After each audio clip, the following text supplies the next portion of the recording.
খুব আনন্দ করেছি আমরা সবাই স্বতঃস্ফূর্তভাবে। আর প্রথম কথা হচ্ছে ক্রিকেটের যে খেলা, বেসিক খেলা আসলে স্টেডিয়ামেই হয়, এরকম পরিবেশে যেখানে আসলে ইন্টারন্যাশনাল খেলোয়াড়রা খেলে থাকে। সো ইন্টারন্যাশনাল সেলিব্রিটি যারা লিগ হয় সেভাবে হয়।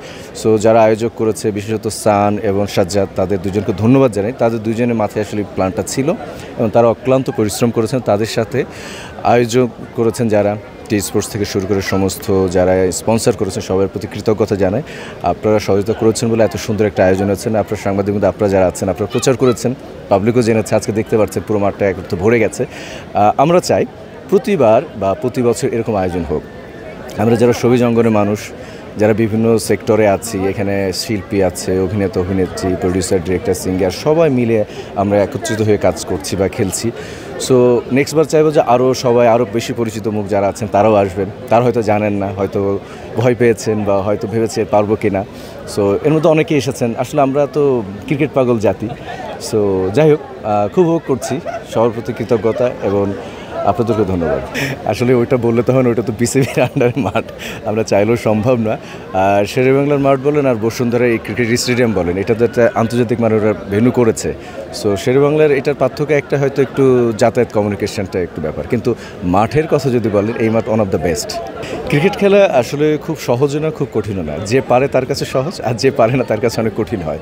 আর ব্যাপারটা হচ্ছে যে ওই যে আমরা তো একটু আবেগে জাতি, মানে ভালো খেললে খুব মাথায় তুলে নাচি, আর খারাপ খেলে আমরা সাথে সাথে ঘাট থেকে নামিয়ে দিতে এক সেকেন্ডও দ্বিধা করি না। কোনো ক্রিকেটার তো খারাপ খেলতে চায় না, হয়তো ওই দিনটা তার না, তবে এক্সপেকটেশন থাকে যেহেতু তারা এই ওয়ার্কটাই করে, এই খেলার সঙ্গে জড়িত থাকে। সো আমাদের প্রত্যেকের এক্সপেকটেশন সবাই প্রতিদিন ভালো খেলবে। তো আমি প্রত্যাশা করব ন্যাশনাল টিমের পক্ষে যারা আছেন, যারা খেলেন, যে অবশ্যই আপনাদের প্রতি দেশবাসীর অনেক চাওয়া থাকে, ইচ্ছা থাকে যে আপনারা অনেক ভালো করুন, আমরাও প্রত্যাশা করি। তবে আপনাদের প্রতি আমাদের সমর্থন সবসময় ছিল, আছে এবং থাকবে। বাংলাদেশ দলে আপনার প্রিয় ক্রিকেটার কে? সাকিব আল হাসান। সো তার মতো ক্রিকেটার বাংলাদেশে দ্বিতীয় কবে আসবে কি আসবে না জানি না। সো তার মতো ক্রিকেটার নেই। আর এখন যারা খেলছেন সবাই আমার প্রিয় ক্রিকেটার। হারলে তো ব্যাড লাগ, কষ্ট তো লাগেই। আমাদের নারী টিমের প্রতি প্রত্যাশা ছিল, আমরা ভালো ব্যাটিংও করেছি, ওরা হয়তো অতিরিক্ত হোয়াইট দিয়েছে। আমি জিজ্ঞেস করেছিলাম সেকে কী হয়েছে বোন তুমি, এরকম বলে যে ভাইয়া আমার 2-3 রান ছিল, আমি তো প্রেশারটা নিতে পারিনি। হয় না যে আসলে এরা তো রেগুলার খেলার সাথে যুক্ত না, কিন্তু আমরা তো খুবই সিরিয়াস যে আমার প্রতিটা বল ডট দিব, প্রতিটা বলে উইকেট নেবো, ব্যাটিংগুলো প্রতি বলে 4 মারো, কিন্তু এটা তো আসলে সম্ভব না। এটা part of game. So enjoy করছি ভালো, হার জিত তো থাকবেই। হারলে তো খারাপ লাগবে, তবে আপনি যদি একটু জেনে থাকেন যে টিমের সাথে আমরা আজকে ফাইনাল খেলছি, গ্রুপ পর্বে কিন্তু তাদেরকে আমরা হারিয়েছি। সো আজকে ফাইনালে আমাদের একটা স্ট্র্যাটেজি একটু চেঞ্জ করা হয়েছে। সবসময় আমরা চেঞ্জ করেছি, মানে অর্থাৎ ব্যাটিংয়ের সুযোগ দিয়েছি, পরবর্তী যে রানটা হোক আমরা চেঞ্জ করেছি, একবার 2বার থাকতে জিতেছি। সো আজকে আমাদের প্ল্যানটা একটু চেঞ্জ করা হয়েছে, হয়তো ওই কারণে হতে পারে না, ছন্দপতন হয় যে আমরা তো একটা গেম প্ল্যান করে খেলি, হয়তো চেঞ্জ করেছেন কোর্স বা মেন্টর যেটা ভালো মনে করে সেটাই করেছেন। হয়তো আজকে আমরা হয়তো ব্যাট ফর টুডে আনন্দ উপভোগ করবে এবং সমাজে যত অসঙ্গতি বা যত খারাপ সব কিছু থেকে দূরে থাকবে। খেলাধুলো মন যেন প্রফুল্ল থাকে, মানে ক্রিয়া বিনোদন তো সব কিছু দরকার আছে। যেমন আগে আমি যদি আমার ব্যক্তিগত আমার সাব্বির আহমেদের কথা বলি, আমার মাগুরা বাড়ি। সো ছোটোবেলা আমি থিয়েটার করতাম। তো যে টাইমতে ছেলেরা কী করতো, পাড়ায় মহল্লায় ওই বাড়ির মেয়ে ওই স্কুল থেকে ওই মেরে যাচ্ছে একটু ডাকায় দাঁড়িয়ে থেকে, তো আমার ওই বয়সে ওইটা করি না, আমি খেলার মাঠে ছিলাম। আর খেলার মাঠ যখন খেলতে পারতাম বিশ্ব, তখন আমি থিয়েটার করতাম। সো যেহেতু খেলাধুলা এবং ক্রিকেটের মধ্যে ছিলাম, থিয়েটারের মধ্যে ছিলাম, দ্যাটস ওয়াই আমি সবসময় অলওয়েজ পজিটিভ মধ্যে শিখেছি। এবং আমার সারাউন্ডিং যারা ছিল তারা বলছে তাদের কাছ থেকে ভালো কিছু নিয়ে সুযোগটা পেয়েছে। তো এই যে খেলাধুলাটা প্রত্যেকজনকে আসলে একটা ভালো একটা পরিবেশ দিবে, যে পরিবেশে ব্যক্তি জীবনে যে সে লাভবান হবে, সামাজিকভাবে সামাজিক ক্ষেত্রে সবাই লাভবান হবে। তো আমি বলবো যে এটা আমরা সেলিব্রিটির আয়োজন করেছি, আসলে আমাদের ডিস্ট্রিক্ট ওয়াইজ বা গ্রুপ ওয়াইজ এর আয়োজনটা করা উচিত। দেশের ক্রিকেটের যদি উন্নয়নের কথা হয়, সাফল্যের কথা হয়, তাদের ছাড়া তো কেউ নাই। এমন কোনো জয় নেই যে তাদের কেউ একজন নেই, কেউ না মিসিং থাকতে হয়, কিন্তু এই প্রথম। আর এটাও ঠিক যে সময় হলো তো প্রস্থান করতেই হবে, নতুনদের সুযোগ দিতে হবে। তারাও একসময় নতুন ছিল, তারা যাচাই করেছে, তারা পরীক্ষিত হয়েছে, তারা নিজেদেরকে বিচার করে দেখিয়েছে আমরা পঞ্চম পাণ্ডব হয়েছি। সো এখন যারা খেলছে বা এখন যারা খেলবেন তারাও সেই সুযোগটা দেওয়া উচিত। সময়ের উপর তো আমাদের কারোর হাত নেই। তবে এখানে আমি যত জানি মিরাজকে মানে নেওয়া হয়নি বিষয়টাকে, আমি এটা আনএক্সপেক্টেড। কেন, সে তো অলরাউন্ডার, ব্যাটিং বলিং, আমি আসলে জানি না কোন অর্থে। কারণ আপনি তার ব্যাটটাও পাবেন, বলটাও পাবেন, লাইক সাকিব আল হাসানের মতো। আমি জানি না নির্বাচকটাই ভালো বলতে পারবেন, তবে এটা আনএক্সপেক্টেড, অবশ্যই মিরাজকে নেওয়া উচিত ছিল। এখন ধারাবাহিকতার অভাব, আপনি জিততে পারছেন না, অন্যান্য দলটা ভালো খেলছে, আপনি এখন যেহেতু আপনার সাংবাদিক ভাইয়েরা আপনারা তো তুলে ধরছেন যে আফগানিস্তান কেন এত ভালো খেলছে, আমরা যুদ্ধ বিধ্বস্ত ভেবে অবহেলা করি, কিন্তু ওদের ক্রিকেট লিগ, ওদের টুর্নামেন্ট, ওদের অ্যারেঞ্জমেন্ট এখন আমাদের করতেই পারি না। আমাদের ঢাকা প্রিমিয়ার লিগে একটা বিপিএল হয়, খুলনাতে কোনো ডিস্ট্রিক্ট বা বিভাগ পর্যায়ে কোনো, যেমন ইন্ডিয়াতে রঞ্জিত লিগ থেকে অনেক ধরনের লিগ হয়, অনেক ধরনের প্লেয়াররা খেলাধুলার মধ্যে থাকে, স্পন্টিনিয়াস থাকে, যে ন্যাশনাল প্লেয়ার লোকাল প্লেয়ার একসাথে মিলে একাকার হয়ে যাচ্ছে। সো প্রত্যেকটা বিভাগে এরকম একটা টুর্নামেন্ট করা হচ্ছে যে এইখান থেকে 10টা তখন সমাজে একটা প্রতিযোগিতা শুরু হয়ে যাবে। সো আমাদের হয় কি যে আজকে একটা 50 করলে আমার 5টা ম্যাচ নিশ্চিত হয়ে গেল, মানে কেমন একটা ব্যাপার আছে, এই জায়গা থেকে বেরোয় আসতে হবে। আর যেহেতু এখন নতুনের আগমন ঘটেছে, বিসিবি সব পরিষদ চেঞ্জ হয়েছে, তো প্রত্যাশা থাকবে ফারুক ভাই সহ যারা আছেন এনাদের প্রতি যে আশা করি নতুন কিছু আনবেন দেশের স্বার্থে, ক্রিকেটের স্বার্থে। গাজী গ্যাস স্টোভ রান্নায় আনে শিল্পের ছোঁয়া। প্রথম কথা হচ্ছে, যদি ক্রিকেটাররা যেতে না চান জোর করা উচিত না, মনের সাথে যুদ্ধ করে কোনো কাজে করা উচিত না। আর দ্বিতীয় কথা হচ্ছে, আমরা এখন নিউজে বা যেভাবে জানতে হয় দুই দেশই শান্ত হয়েছে, তারা যুদ্ধ থামিয়ে দিয়েছে, এখন তো আপনার আইপিএল থেকে শুরু করে পিএসএল সবই শুরু হয়ে যাবে। সো আই হোপ যদি শুরু হয়, প্রেক্ষাপট যদি মনে হয় অনুকূলে, এমন একটা টিম বা একটা টেকনিক্যাল টিম পাঠানো উচিত, সরজমিনে দেখানো উচিত বা দেখে আসা উচিত যে আমাদের প্লেয়াররা যাবে আসবে, সো পরিবেশ সব কিছু ঠিকঠাক আছে কিনা, তারপরে পাঠানো উচিত।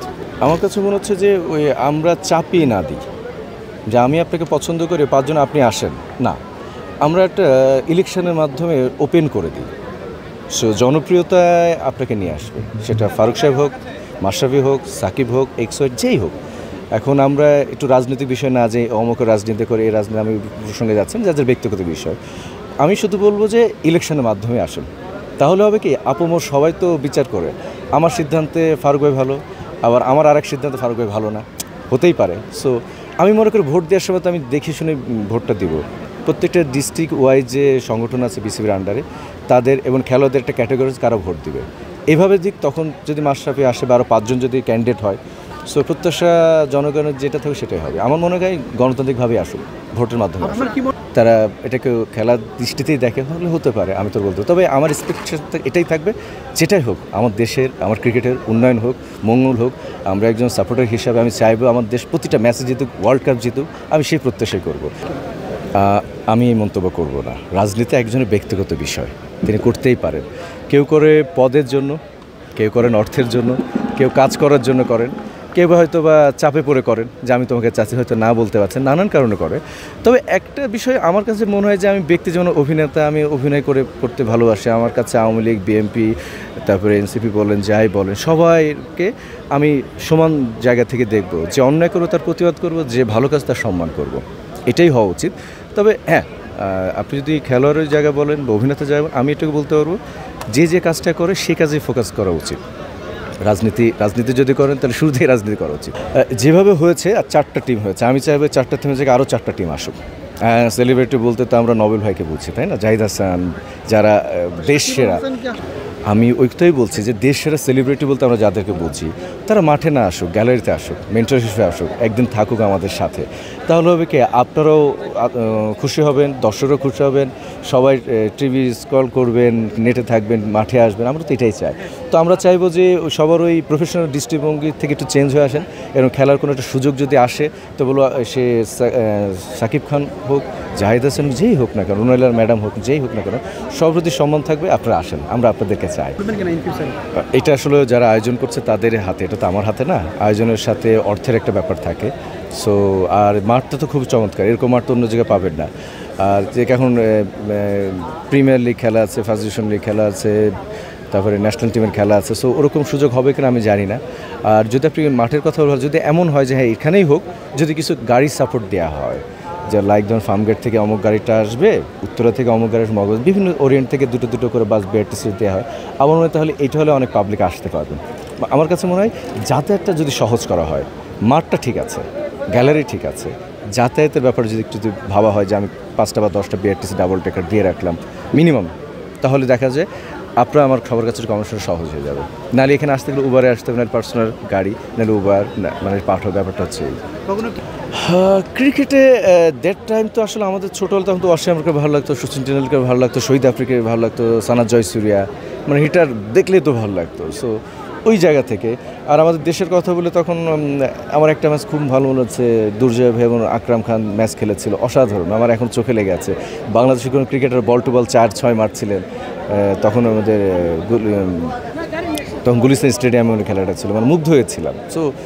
তো ওই আমাদের ক্রিকেট যারা আছে তারাই তো আমাদের আইডল, তাই না? সো তাদের প্রত্যেকের প্রতি ভালোবাসা।